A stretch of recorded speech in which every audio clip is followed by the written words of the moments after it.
What's good, y'all? It's your boy, Auntie. Auntie. Yeah.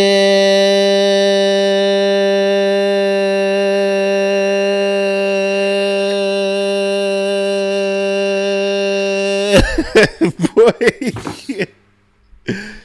Coming at you live for another episode of the Man What podcast. Man, what? Man, what? I'm here with my favorite co-host, Khalil, Boxer, Biggity.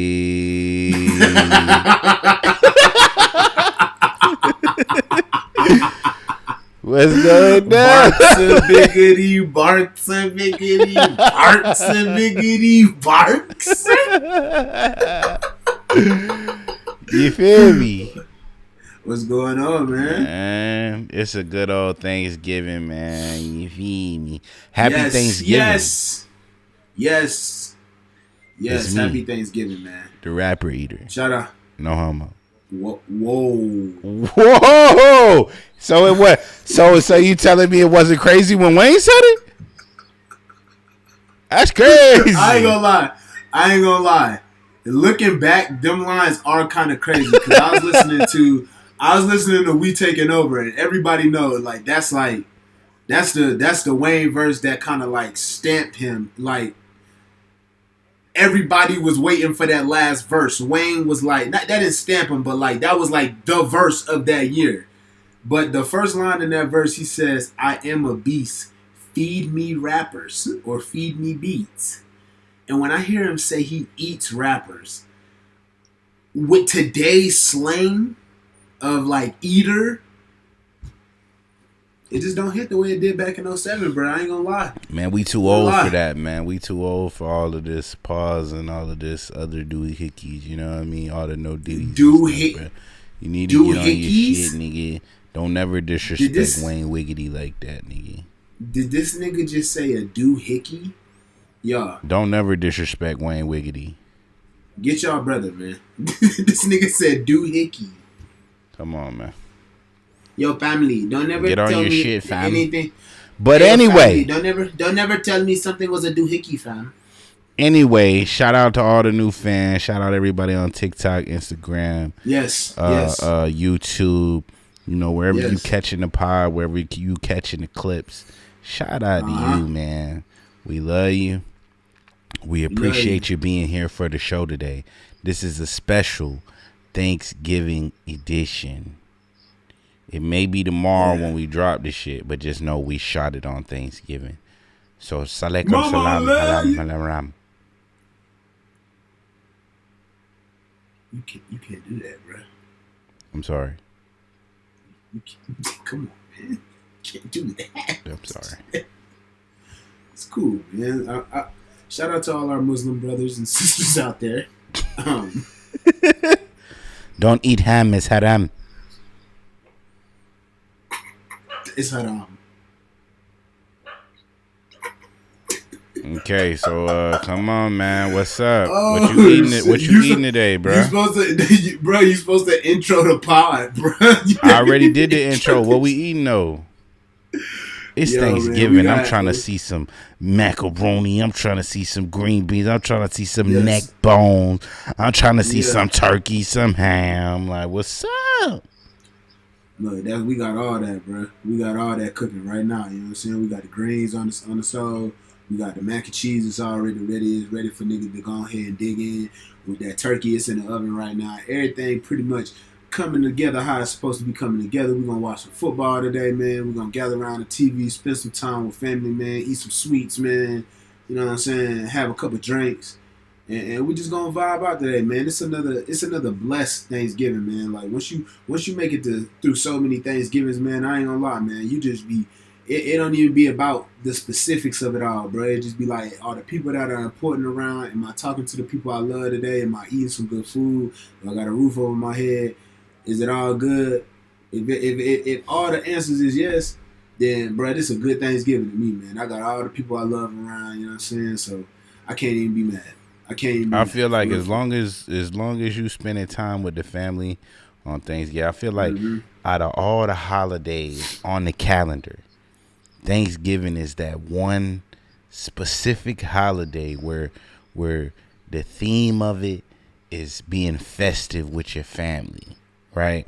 100%. You know, Christmas is kind of like that, but it's more about your inner family. I feel like Thanksgiving brings all the people together. It brings the aunties, the uncles, the cousins. Everybody gets together on this one special day, and they just enjoy each other's company because, you know, especially in 2025 with all these bills and all these, with everything going on, everybody always has somewhere to be, something to do, and everybody's so busy. So I think that for Thanksgiving to be that one special day where everybody is off, everybody is capable of coming and sitting around the pot and watching everything cook and just being able to just enjoy each other. I feel like it's so beautiful. So this is actually one of my favorite holidays. And who doesn't love a holiday where the main goal of it is to eat?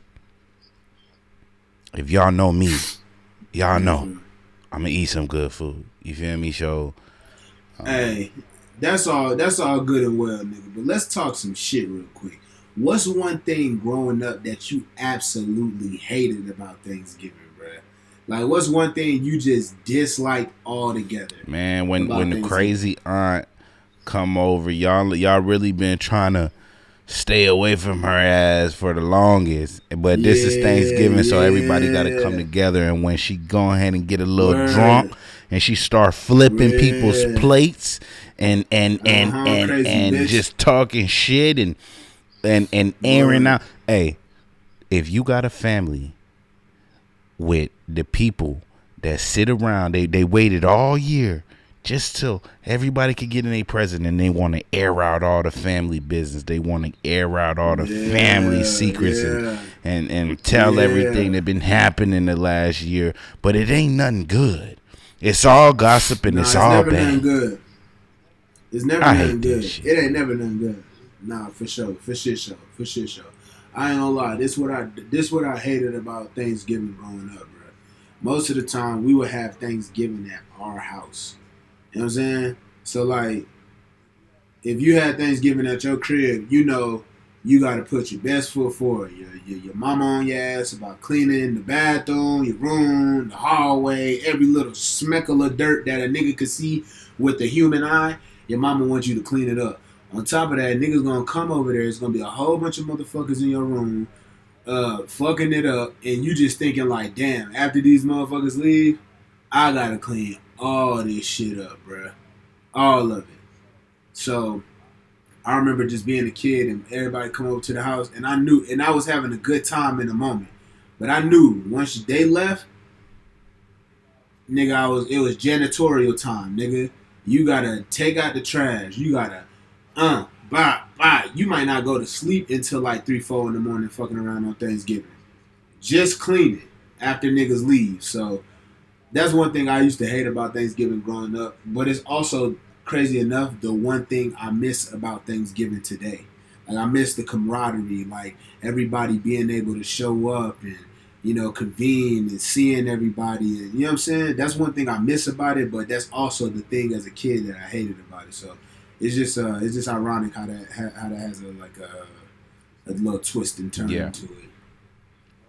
But yo, happy Thanksgiving. If I didn't say happy Thanksgiving, give thanks to you. Know what I'm saying? 2025. Yes, 2025, man. Y'all made it all the way to the end of the year. If you watching this, and you know, Thanksgiving is just, you know, whether you celebrate it or you don't, you just use it as an opportunity to convene with family. You know what I'm saying? It's a beautiful time, man, and you made it through the year, and, you know, you got a good-ass meal today, hopefully. So, salute from the Man What Podcast. Happy Thanksgiving. Man, what? Ow. Yes, sir. But moving on. Yo, social media has been on fire, and specifically X, formerly known as Twitter. And the reason it's been on fire is because Elon Musk made it to where you can see the origin of where an account was made from. So all these fan pages, all these political pages, all these pages with viral tweets.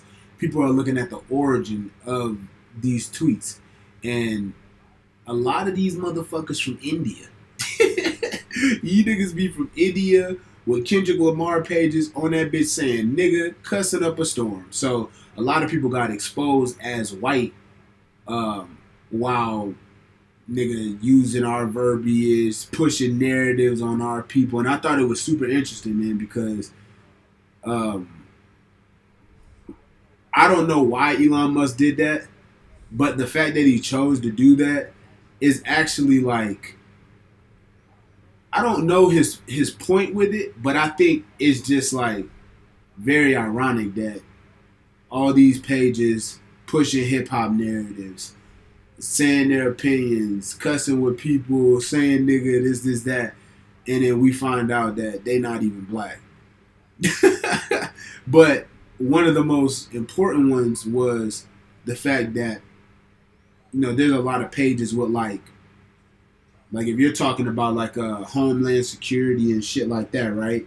They looked at the origin of that page, and you would think the U.S. homeland security shit would be made in the U.S., right? No, the account was actually created in Tel Aviv, which is Israel. You know what I'm saying? So it's like, it's fucking crazy. So that he had to draw back and say on government pages they're not going to show the origins because it could get tricky. But on all other pages, if you go on Twitter, if you think some shit is AI, or if you think a girl is bad, and nigga, her page might say HTX, nigga, but the account was created in Ghana.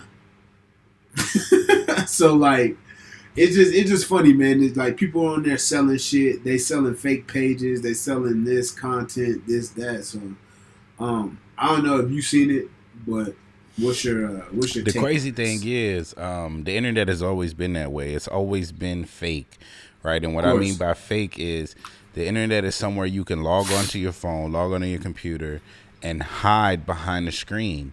So for Elon to Uh-huh. really remove some of the mystique, I think it's great. It's fantastic. It's also great for content because a lot of these motherfuckers is fake. Just like you said, a lot of the people come from India. I don't know if Facts. y'all know, but India has some of the most population of the world. They got 100. I mean, they got Yeah. 1 point or Billions. 2 point. I don't know the exact number, but they got billions of people in India, right? Billion. And what I noticed, Mm-hmm. just by watching like scam baiters and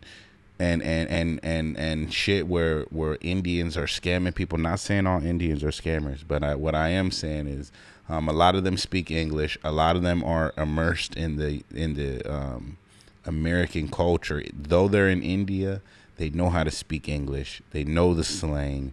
They know a lot about the United States. So I think it's a getaway for them to get online and be able to discuss hip hop and political shit and just all of these different topics Yeah. because they're so far away. Yeah. But I do think that it's like Elon pulled the blanket off of a lot of shit, because any Yeah. other He swept the rug underneath us. website that did something like this, it wouldn't have been such a big deal.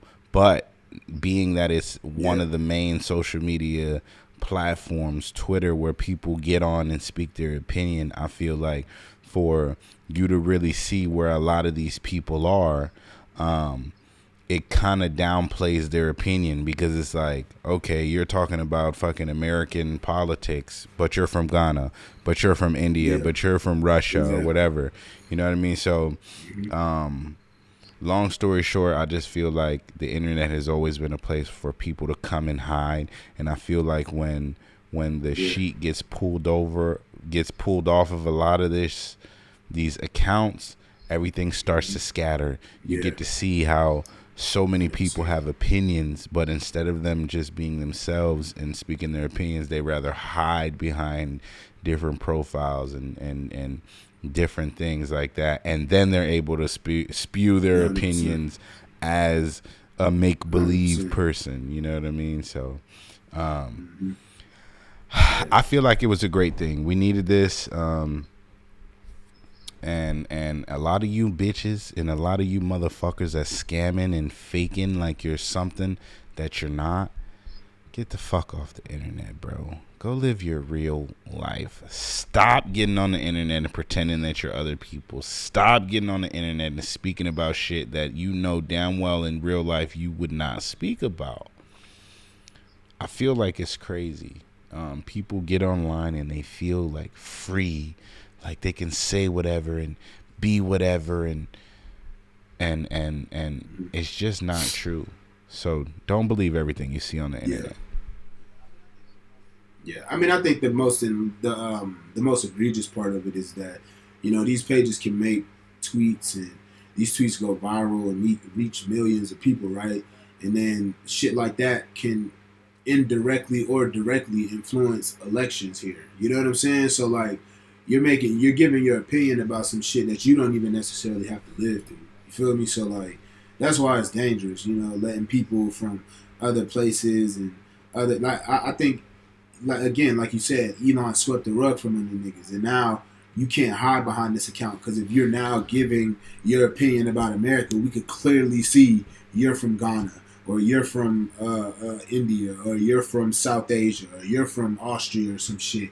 So we can completely invalidate your opinion because you don't live here. You can't fake like an American now.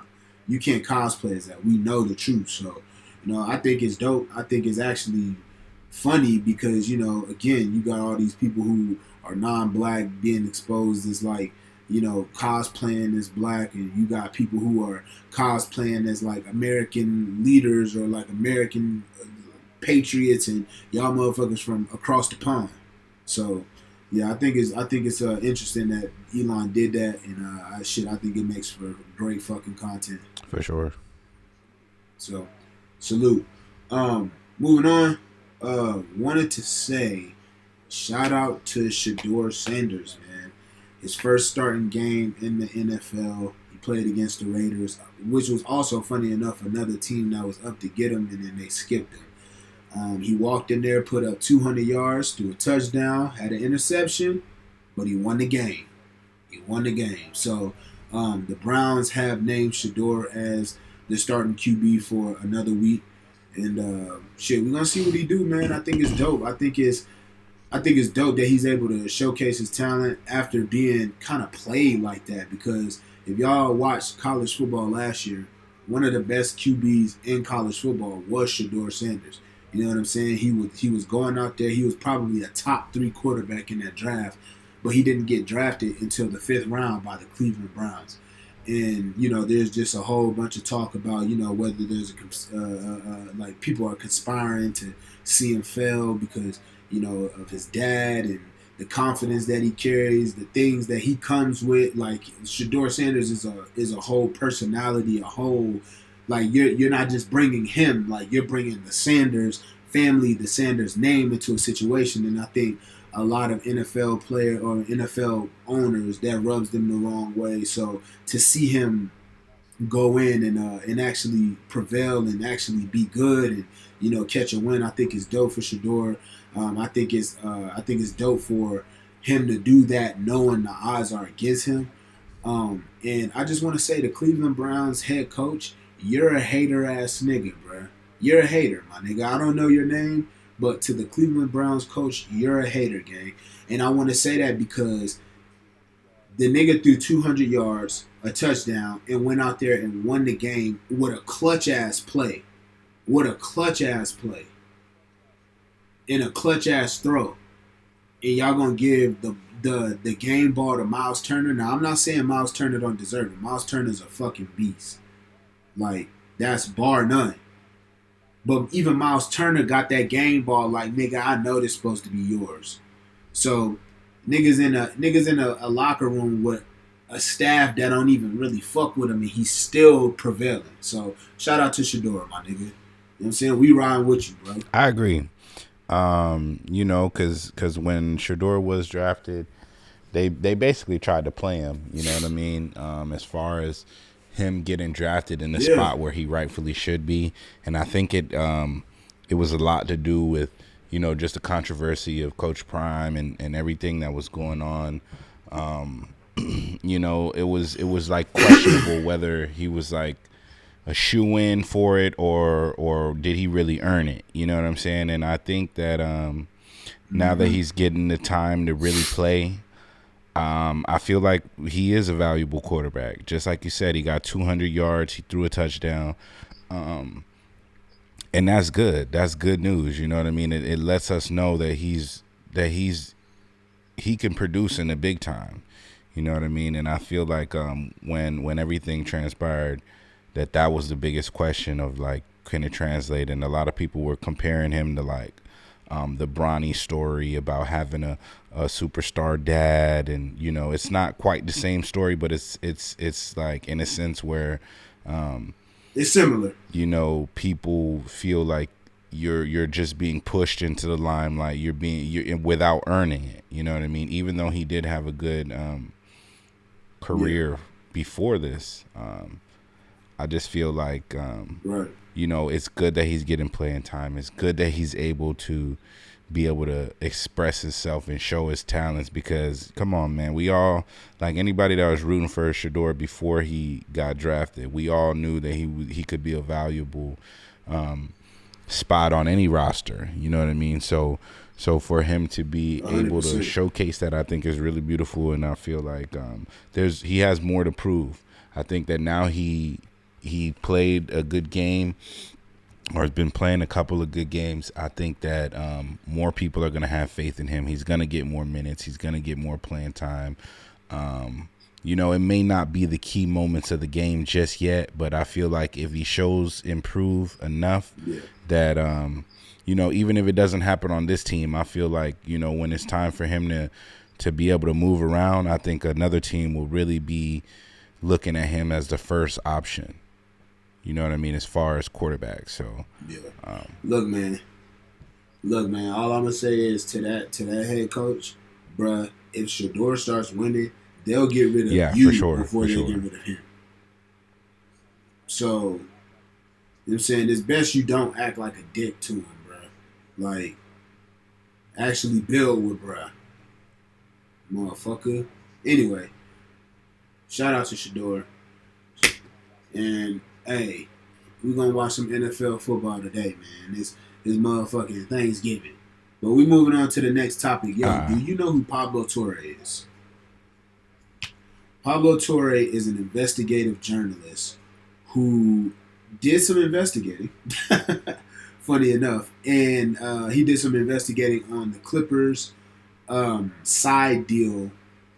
Not the Clippers. Let's say the Clippers owner did a side deal with Kawhi Leonard to circumvent the salary cap. And he found that there was a $48 million side deal to circumvent that salary cap to pay Kawhi Leonard. And it's the biggest documented salary cap circumvention in NBA history. So basically, the owner made this company. Let's start here. The NBA has a salary cap, so there's only a certain amount of money that you can pay your team before there's a cutoff, just to make it fair for most people. You know what I'm saying? Most of the owners to build a nice team to be able to compete, right? So Steve Ballmer is an American businessman, and he was the CEO of Microsoft at one point. And he bought the Clippers from Donald Sterling about, I want to say 10, 11 years ago, after the controversy with Donald Sterling basically saying he didn't want black dudes at his game. Like, it was a whole racist thing. He was forced to sell the team. Steve Ballmer buys it. I think in 2020, 2021, they ended up signing Kawhi. But this Clippers had a stacked team. They had James Harden at the time. They had Paul George. But didn't win shit. Russell Westbrook. Garbage. Russell Westbrook might have been on the team, and they didn't win shit, of course. But you're talking about people who all require a certain amount of money. So there was a side deal done. basically exposing the fact that Steve Ballmer made a company that um, that he made himself the CEO of it, and there was money allocated to a company on the I guess the payroll, and the name of the company was KL2 Aspire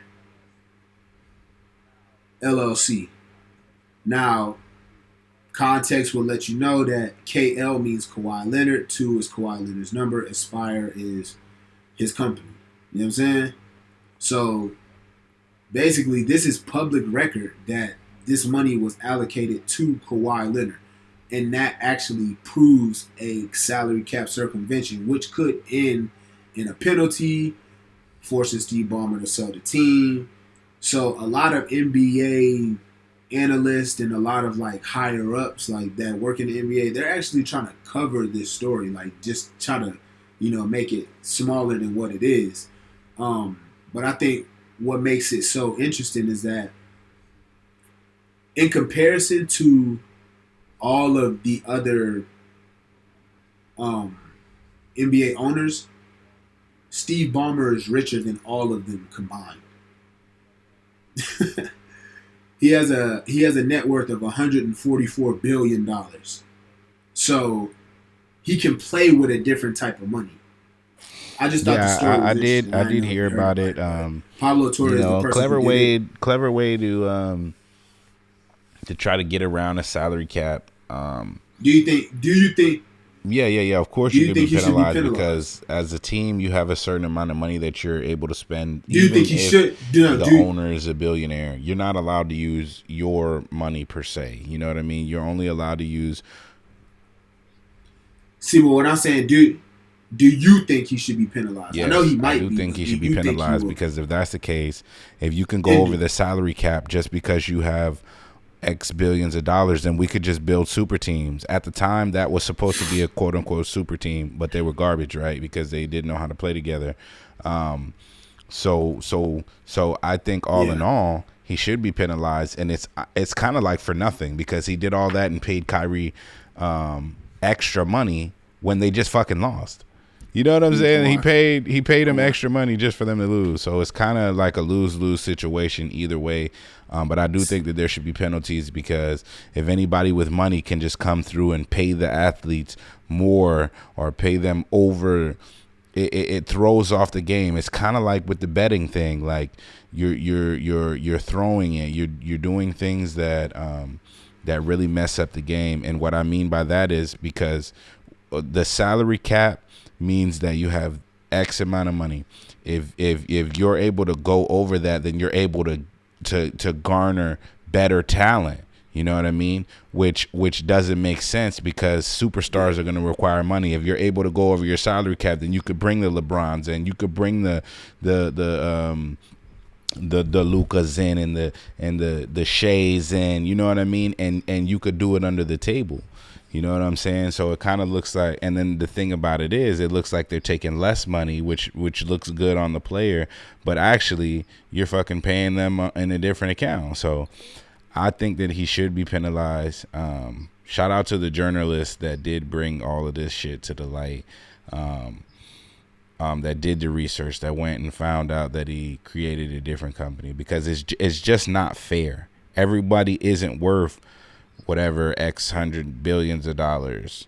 So everybody can't do this. So it's kind of making the NBA a pay to play thing.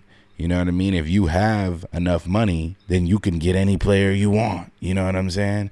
And I just don't feel like that's fair. These salary caps are for a reason because they don't want obviously people to get too much money, and they don't want for a lot of these teams to be overpowered as far as having superstars. So I just don't think it's fair because everybody doesn't have that money. I'm sure all of them are rich, but you're bending rules, you're going behind people's backs, and you're just doing shady shit. And I'm so tired of seeing all of this shady ass shit in basketball. Just fucking pay these motherfuckers and let them play.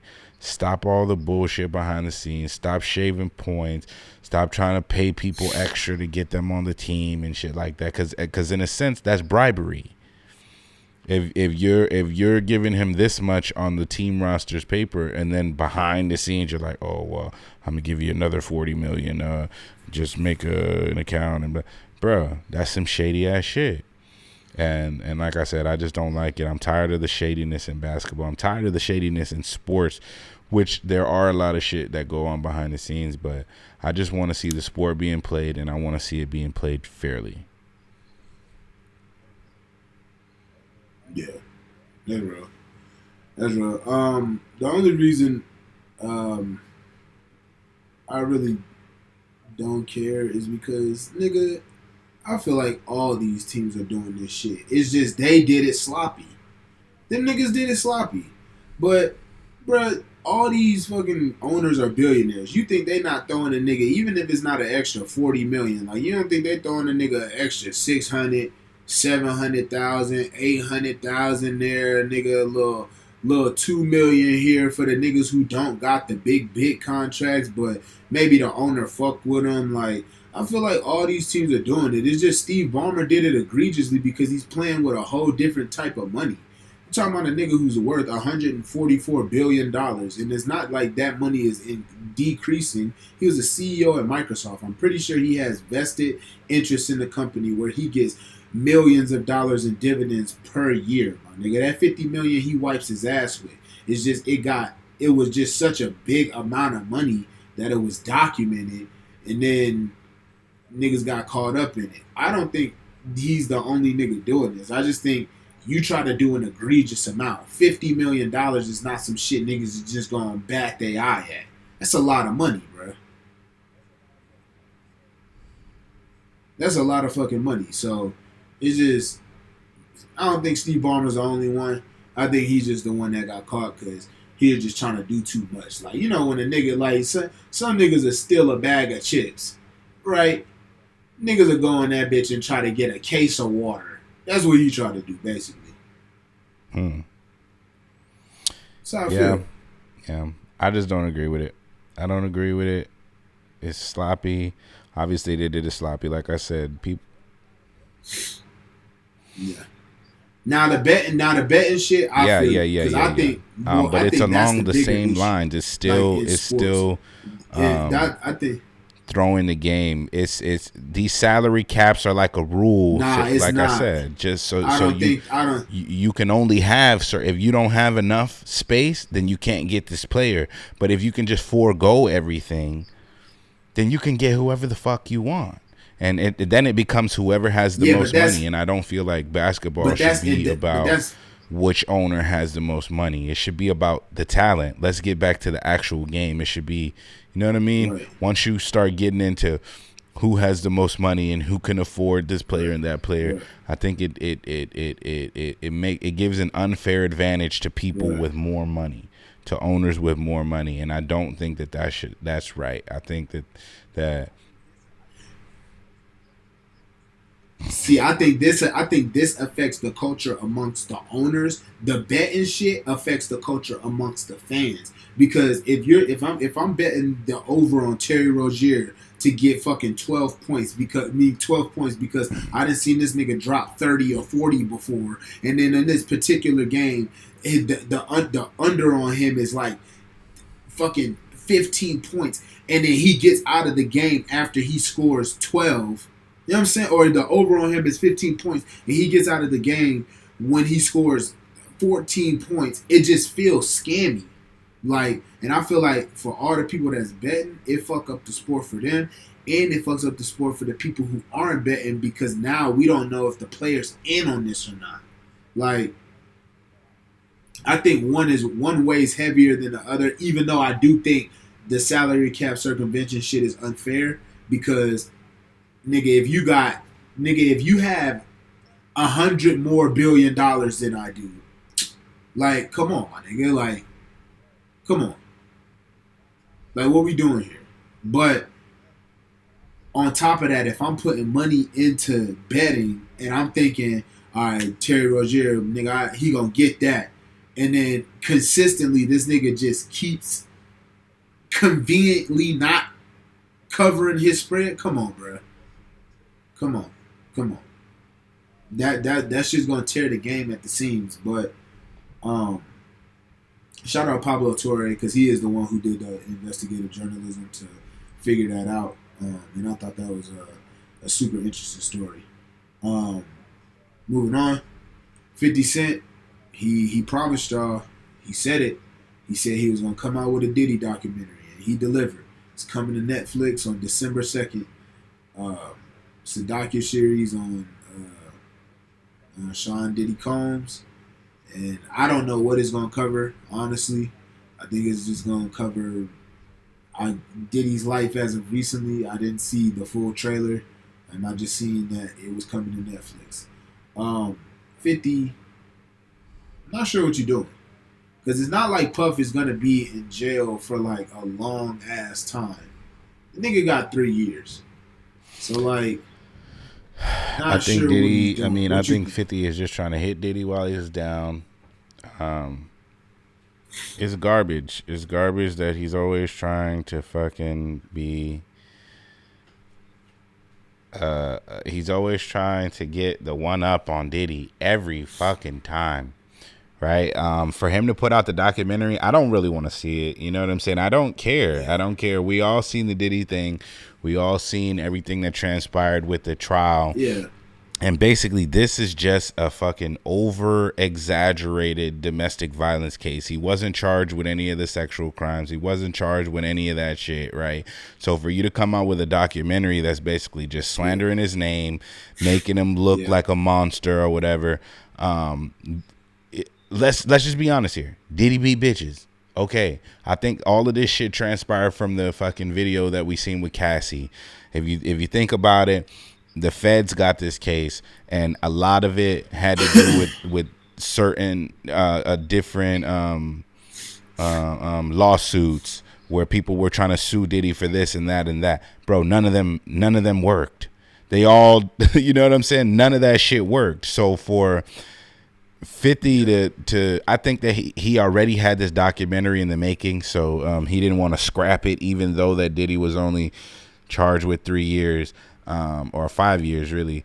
But I think that he already had it in the making, and he just didn't want to scrap it. So I just think it's messy of Diddy. Not Diddy. I think it's messy of 50. It's like, it's kind of stupid. You know what I'm saying? He always just wants to hit somebody when they're down.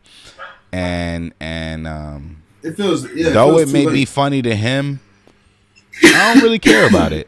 There's already another documentary out about Diddy that's on, I think, Amazon or something like that. I forgot where I seen it at. Yeah. And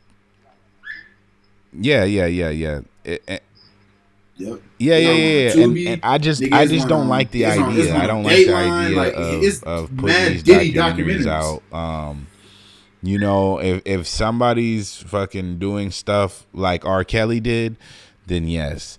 But you know, Diddy was doing whatever the fuck he was doing. But do I think that he's a fucking monster? No, I think he's a bad person. You know, as far as respecting people and their boundaries and you know, I think that he's really good at exploiting people and stuff like that. Yes. Is he the best guy? No. But I feel like a lot of people are too apt to kick people when they're down. It's like when somebody's at their lowest, I feel like a lot of people are like, this is the perfect time for me to kick him. And I feel like that's exactly what 50 does time and time again. Though it may be funny to 50,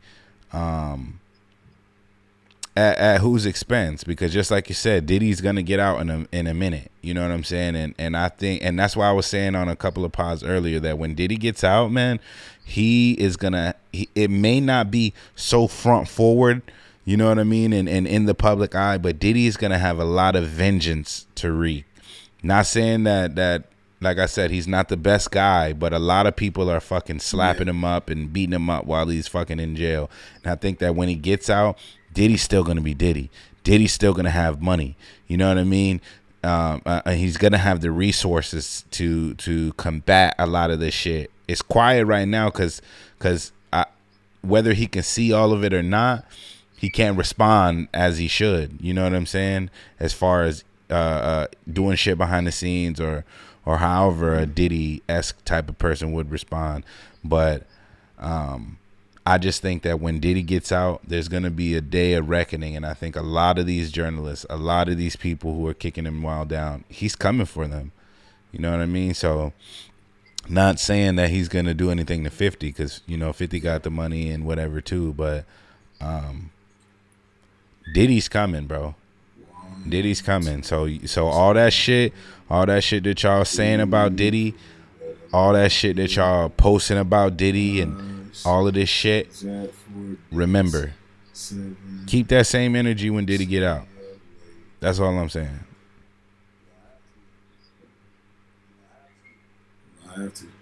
You're gonna have to keep that same energy because if not, Diddy gonna come see y'all, man. I know you got some vengeance for a few of y'all journalists, bro. Torre, you was talking spicy, boy. You were talking crazy. I know Diddy coming for you. I know he coming for you, boy. I know you were happy he got 3 years. Niggas thought he was coming home in February. Torre was getting his affairs in order, nigga. He seen he got 3 years. That nigga, lowered his shoulders a little bit. But, hey, look, man. I'm gonna tell y'all like this.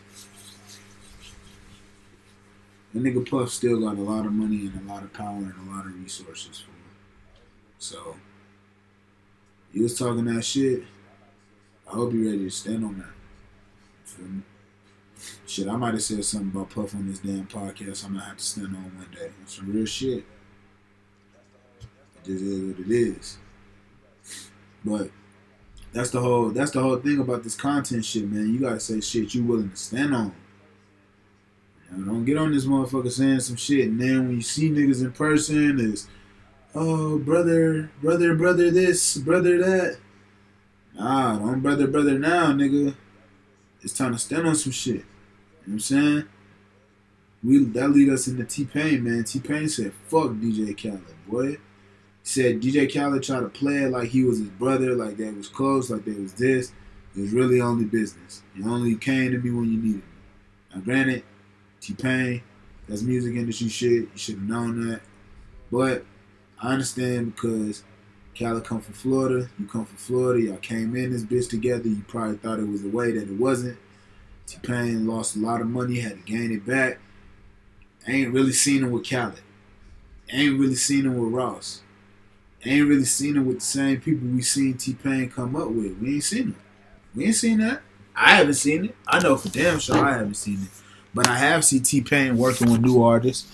I have seen T-Pain on stream, doing his own shows, doing the Masked Singer. So T-Pain went and got his money. He went and got his bread back. But I think in that journey, maybe there was some low times where he may have reached out to Khaled. He may have reached out to him and tried to see, yo, what's up? Like, I'm fucked up right now. The least nigga could do it just be like, yo, here's a little 100 bands, 200 bands. Like, I know you might be fucked up. And that ain't Khaled responsibility, but if you calling me your brother, I'm thinking that may be something you would do for me. He probably found out in that Khaled wasn't really like that with him. You know what I'm saying? And he went on Shannon Sharp. He had an interview, and he was just basically saying, yo, all this industry shit is fake, bruh. All these niggas calling you their brothers, just know they are not your brothers, man. They like all that brother shit. He was like, and it's only niggas that say shit like that. He's like, anytime you work with somebody from a different race, they'll never call you their brother. They keep it cordial. They keep it business. Anytime it's black people, though, he'd be like, oh, you my brother. It's this, it's that. And we do have a tendency to do that shit. Niggas have a tendency to do that shit. And we really don't need to. For real. If it's business and then business is business. It's just business. You know what I'm saying? But if you say you my brother, I'm taking that a different way. And I think T-Pain learned that the hard way. So, Shout out T-Pain, because T-Pain is still as talented as ever, bro. Like, T-Pain had released a couple songs that I thought should have went, but he ain't got the machine behind him no more. So, you know, and I think a lot of people feel that way about Khaled. You know what I'm saying? Like, Khaled done showed glimpses of like, nah, nigga, you only use niggas. Like, Khaled dropped the whole album promo talking about he had a Drake feature. That nigga Drake said he must be talking about Drake Bell. He ain't talking about this Drake. And then that album never came out. So it's a few people that feel a way about Khaled. T-Pain is the latest. But you know, I don't know. I mean, I feel like T-Pain may have some valid points, but it's the industry, man. Like, none of these, you gotta know niggas ain't your brother. You had to learn, but like, you gotta, like, niggas come in, they gotta know that. You know what I'm saying? Like, this is industry shit. And it's hard to know because, nigga, if you come in with somebody, bro, like, y'all coming up, y'all done seen each other starve, y'all done seen each other struggle and then succeed, like, really actually go through the shit. So, I feel like T-Pain actually saw Khaled as like a brother for real, like, especially coming in because you just gave him nonstop hits. Yeah. I feel it. So I feel like T-Pain is really transparent with everything shout out that happened T-Pain, with him. man. He was up at a point. He was making so much money. We all know the T-Pain era when he had hit after hit after hit. This was right. He really had like a fucking Fetty Wap type of run, and what I mean by that is like hit after hit after hit, like smash after smash after smash. So I think at a certain point, and it's crazy because they kind of got similar stories. Well, obviously T-Pain did made it back, you know what I mean. But I think that hey, shout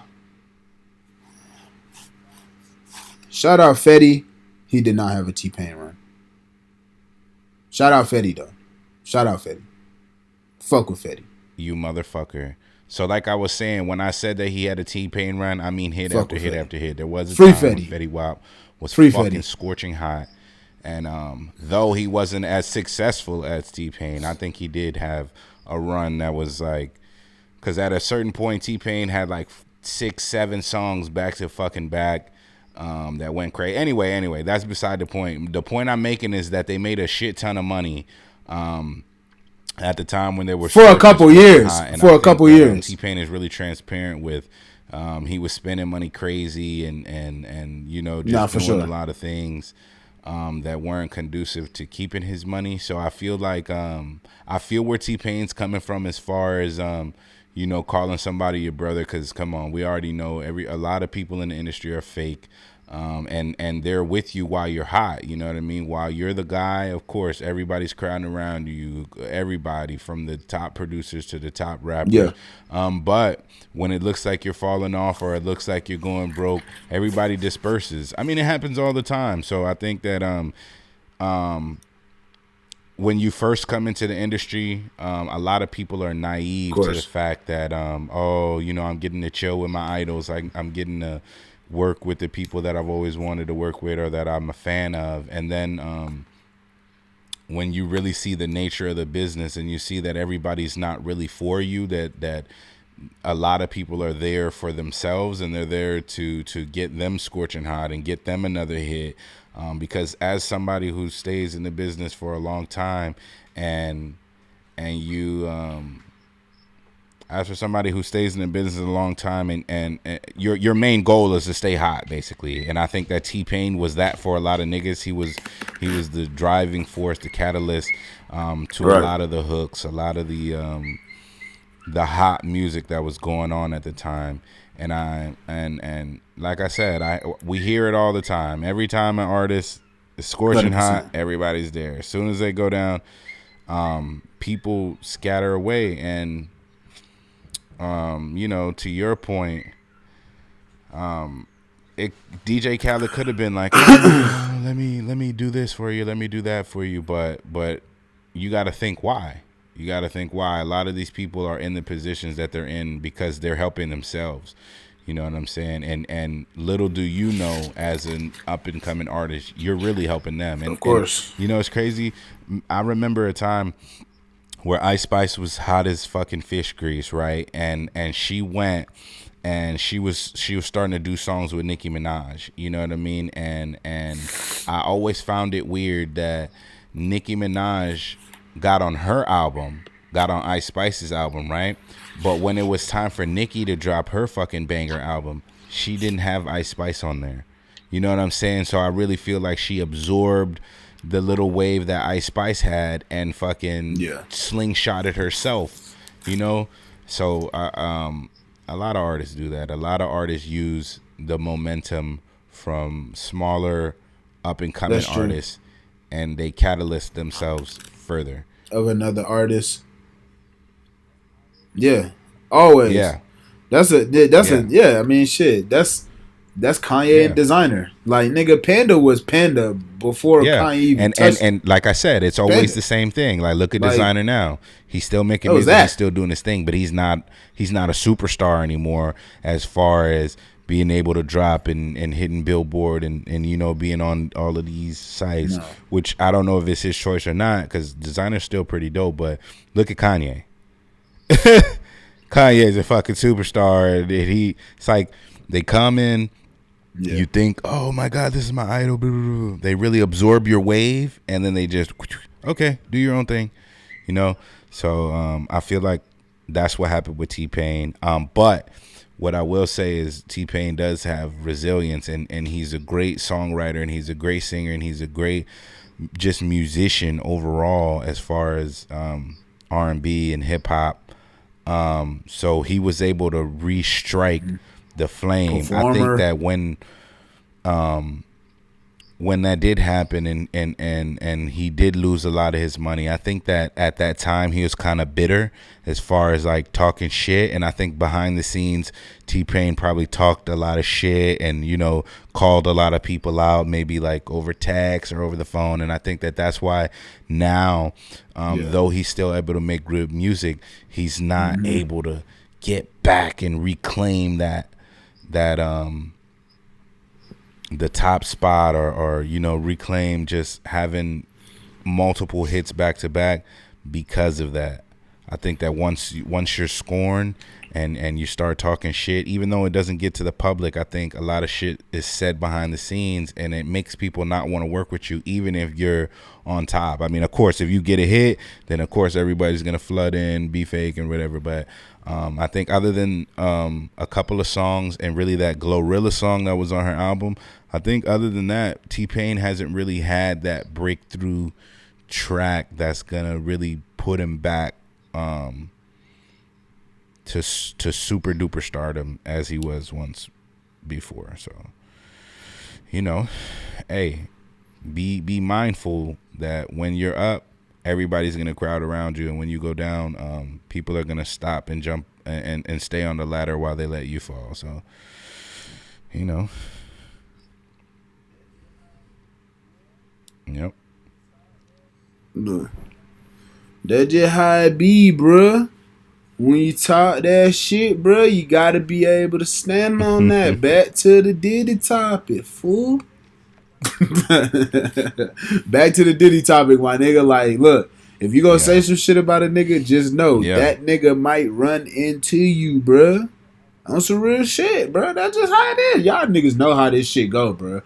Like, y'all sitting here acting like you could say shit and then it ain't gonna have no consequences. T-Pain, if you was talking shit like behind the scenes and like shit like that, then yeah, that do kind of make that is gonna make niggas look at you a little differently, maybe fuck with you a little different. But it's also like T-Pain is also right. It's niggas that try to mask it like, yo, you my brother, you this, you that, and then y'all niggas be fake than a bitch. Like, it's that too.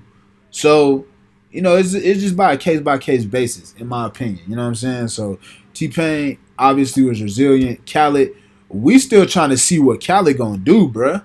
Because with all these niggas beefing with each other, it make it hard for Khaled to make music for real. Like, Khaled music was always based on the idea that niggas was fucking with each other, so we all fucking with each other. Baby probably don't want to be on the record with some of these niggas. Doug don't want to be on record with some of these niggas. You can't go get Gunna because now you done divide. Now you divide the whole shit up if you go fuck with Gunna. So it's like Is then Drake ain't rocking with nobody. It niggas make it hard for you, and then you can't pay niggas enough to fuck with you. You can't go left and go get like a Tyler because you done shitted on him for winning a Grammy. You know what I'm saying? Then you don't. That's not really your base anymore. Like your base is like motherfuckers who want to hear the hits. So it's just like we don't know where Khaled gonna go, bro. Khaled got to pull a rabbit out his hat, nigga. You might want to call T-Pain. I think bro. At this time to like Khaled on some real shit. For so getting everybody on tracks and stuff like that. We'll see. It's coming. It's coming. Gone. Like. You know, we've heard it all. Yeah. But all the biggest rappers and a lot of the biggest singers. See, but I feel like I miss it though. And, you know what I'm saying? Not only do they not want to be on the same song, that. They don't even want to be on the same album. So with that, I don't think Cal is gonna be able to. And then with the whole Drake shit. Nah, that's a fact. Where he was gonna slate up to drop. All that shit, and Drake was basically like, nigga, I'm not fucking with it. I think that really put a damper in DJ Khaled's wave. Though he's still successful, he's still got, hits under his belt. But I think as far as him being able to get everything together, I feel like it's going to be real, real hard for him. And then on top of that is because all these people are beefing and all of these people are having problems and having words online. And DJ Khaled is always silent about everything. He doesn't come out as an OG and be like, hey, man, I'm the OG. Like, y'all, man, we better than this and nothing. No, he just sits back. He doesn't say anything. And then he wants motherfuckers to do him a favor because obviously when all these people come together on a track, it's a favor for Khaled. You know what I'm saying? It's a favor because they don't have to, which they aren't right now. You know what I mean? And that goes to show, like, when people are doing you favors, it's good to do them favors back and speaking on their behalf. Yeah. But I feel like DJ Khaled is really silent, and or maybe, like I said, a lot of this shit happens behind the scenes. Maybe he's talking 100%. Shit behind the scenes too. But.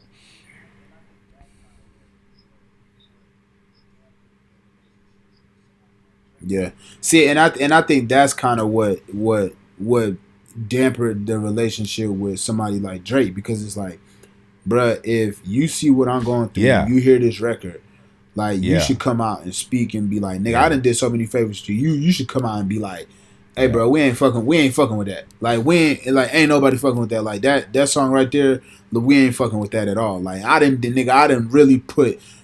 bet the bank on you, bro. Like I done gave you some hits that if I kept for myself, like if I'm on one was a Drake record, like just him, that would have been cool too. Like I gave you, I handed you records, bro. And then when I was going through my little shit, you was quiet. You was complicit in it. Okay, got you. So, like I said, I just think it's gonna be hard for Khaled because.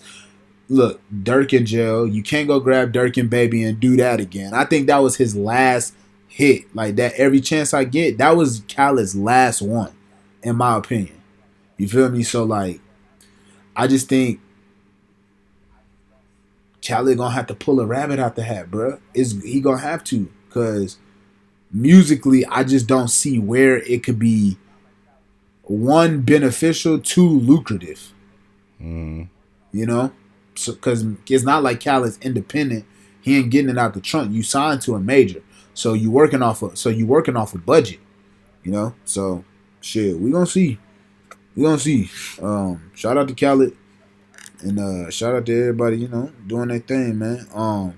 Yo, I think that's it for y'all this week, man. I think that's the episode right there. I think that's a good one right there, bro. I smell food. I'm ready to hop on the couch, bruh. I'm ready to watch a game.